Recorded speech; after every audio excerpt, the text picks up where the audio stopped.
Developing right now, high alert. A former nuclear waste site catches fire, shutting down a large part of rural Nevada. Why the feds are now moving in. Testimony and tears. What an ex-girlfriend of Amar Harris said she was ordered to do before Amar Harris allegedly. This is News 3.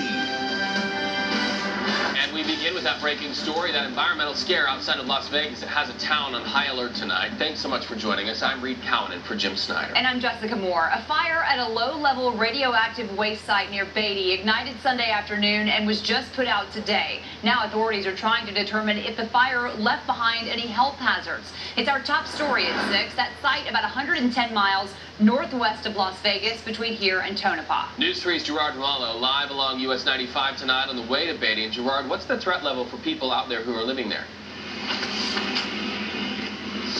Well, I can tell you this much, Reed. Authorities were not taking any chances on this one. This is U.S. Highway 95. It has reopened to through traffic. And what we're hearing about this former radioactive waste site is that it was a low-level waste site, meaning it did not contain nuclear fuel, spent nuclear fuel, or any waste associated with defense programs. Still, the concerns, of course, very real. The town of Beatty up the way, on edge tonight, and a whole lot of drivers were inconvenienced today as a result.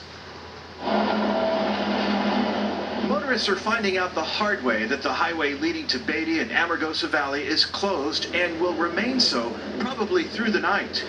On Sunday, a fire ignited at the old Nico low-level radioactive waste site just outside of Beatty. The video you're watching, obtained from News 3 archives, shot back in the 1980s when the site was still active.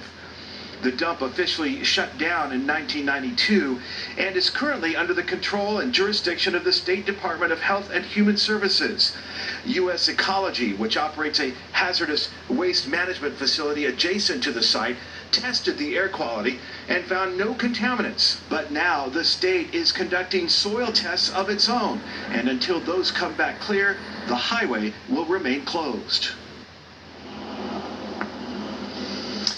And as I reported just a few moments ago, the highway was reopened. Those air and soil samples came back clear, so that's some good news there. So far, state authorities have remained tight-lipped about what exactly started this fire and also what exactly was burning. We're going to find out more about that later tonight, we expect. No signs of smoldering, so that part is good news. And we have heard some earlier reports today that there were evacuations, but we heard as well later this evening from the governor's office that there were no evacuations as a result. So it appears that the scare is over, but some of the answers still coming in on what exactly went wrong. I'm Gerard Romalo reporting live near US 95 and Highway 160. Reed and Jessica will send it back to you. Gerard, thanks for that update. Now let's have an exclusive look from Sky 3. Tom Hawley is up there right now to tell us about what those roads opening up and if there's any backup still out there that's visible. Well, that's certainly good news for motorists, as Gerard reported that they are now opening US 95 up there by Beatty. Now, of course, we're here in the Las Vegas Valley. We're looking at the traffic that's exiting here, which is light. Perhaps a lot of people have heard about the closure, and so they have made other plans. You don't see much travel heading north on 95, which here is a divided highway. Then it becomes just a two-lane blacktop from a 160 all the way on up to Beatty. So show you a map of where the closure was, but now it's reopened, and even though they're reopening 95, they are, for the next couple of hours, sending pilot cars through because they expect it to be backed up for at least 2 hours. Meanwhile, you still have some closures due to flooding over there on State Route 373, which is south of Amargosa Valley, and State Route 374, that's just to the south of Beatty, and those are off of 95. Those get you to Death Valley. Those remain closed unrelated to the fire. So meanwhile, we take you back here to the Las Vegas Valley where we have trouble of another sort, and this is on northbound Decatur. It's just past the north